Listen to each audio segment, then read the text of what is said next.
वक्फ संशोधन बिल कानून दोनों सदनों से पास होने के बाद अब उस पर राष्ट्रपति की भी मुहर लग चुकी है। कानून की शक्ल वो ले चुका है, पर जो लोग उसका पहले विरोध कर रहे थे वो उस कानून बनने के बाद भी उनका विरोध कहीं ना कहीं उनका विरोध जो है वो जारी है। और उसी कड़ी में लखनऊ कमिश्नरेट पुलिस ने कुछ लोगों को नोटिसेस भी दिए हैं।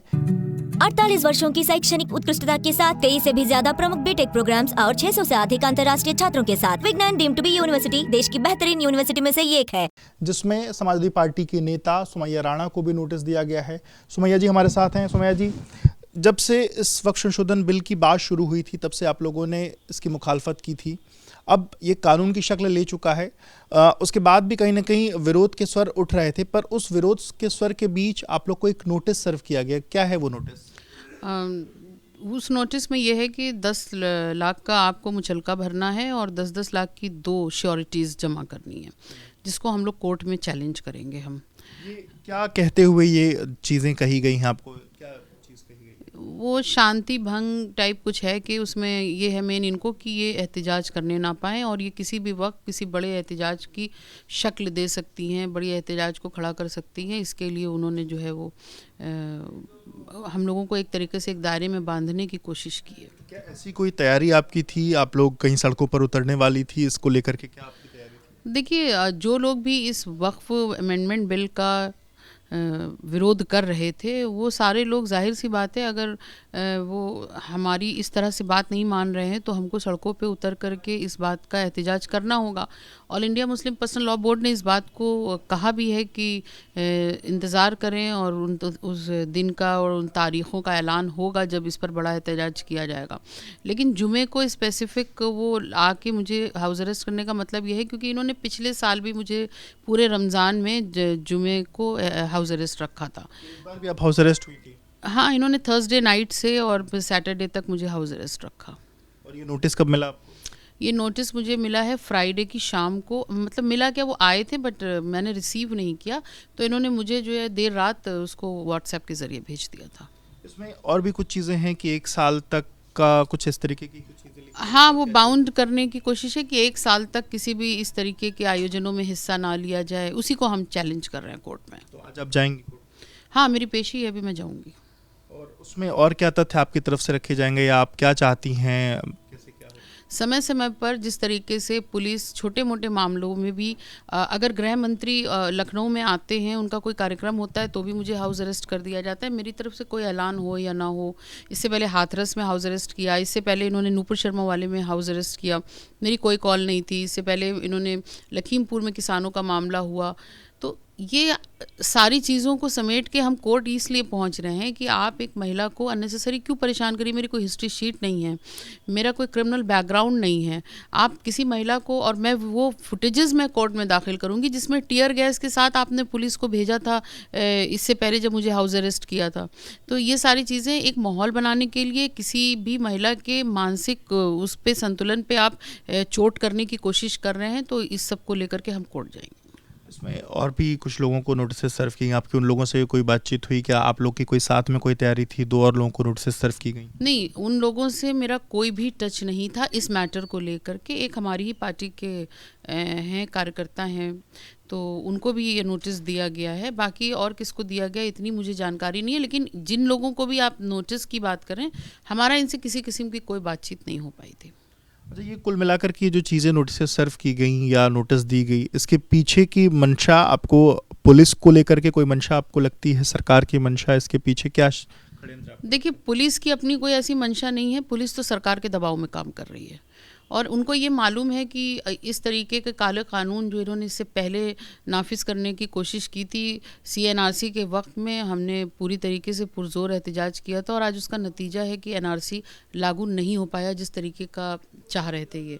उसी तरीके से इन्हें मालूम है कि ये एक ऐसा काला कानून लेकर के आ गए हैं जिसमें मुसलमानों की हक तलफी हो रही है, जिसमें सिर्फ हक तलफी नहीं हो रही, सिर्फ ज़मीनें नहीं जा रही, जो ये औरा बनाने की कोशिश कर रहे हैं।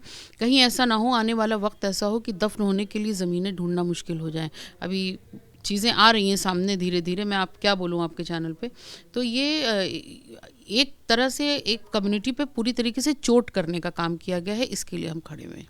इसमें बहुत से लोग जो मुस्लिम समुदाय के ही लोग हैं, उनका ये मानना है कि ये चीज़ें उनके हक की हैं, ऐसा एक परसेप्शन भी बनाया जा रहा है। और उसमें कई लोगों का ये मानना है कि जो बड़े लोग थे, उनसे इतर जो तमाम जो गरीब और उस तबके के मुसलमान हैं, उनको इस बिल से फ़ायदा होगा। इस तरीके की बातें भी कही जा रही हैं। नोटबंदी में भी यही बताया गया था कि उससे फ़ायदा होगा, चिप लगी होगी।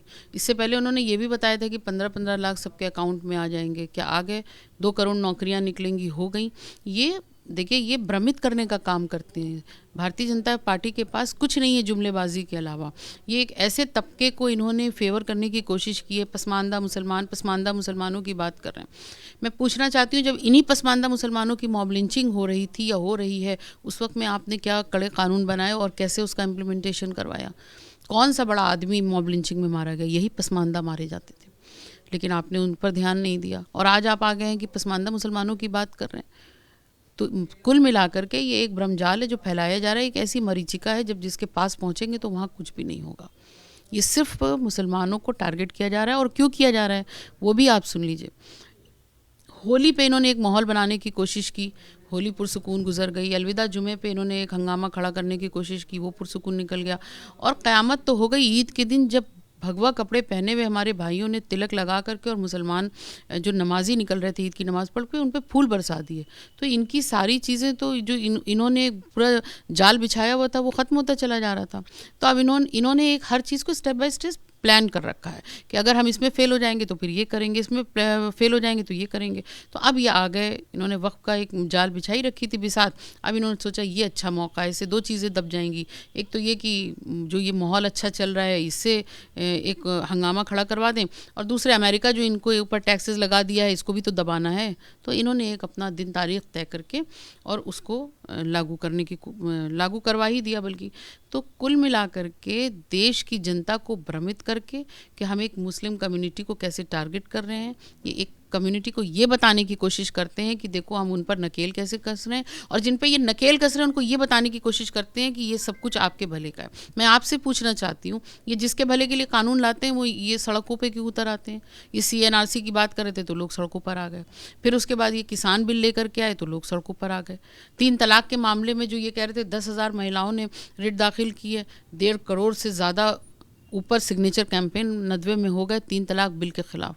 आप किसकी हक़ की बात कर रहे थे? वही मुस्लिम महिलाएं थी जो इसके ख़िलाफ़ में खड़ी हुई थी। आपको भी याद होगा, आप मीडिया में हैं, कितना बड़ा जलसा हुआ था इस मामले को लेकर के टीले वाली मस्जिद में। तो और अब आप वक्फ बिल लेकर के आए और आप ये बताने की कोशिश कर रहे हैं कि आपके हक़ में हैं, तो वो लोग भी आपके ख़िलाफ़ खड़े हुए हैं। तो क्या आप ये मुचलका जो आपको नोटिस दिया गया, क्या वो मुचलका आप भरेंगी?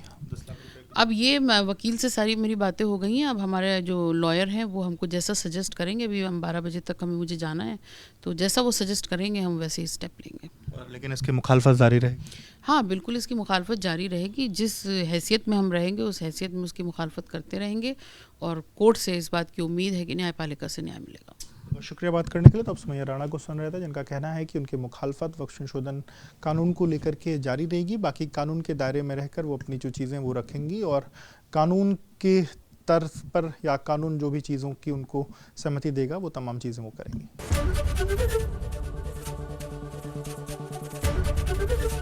ABP गंगा, खबर आपकी, जुबान आपकी।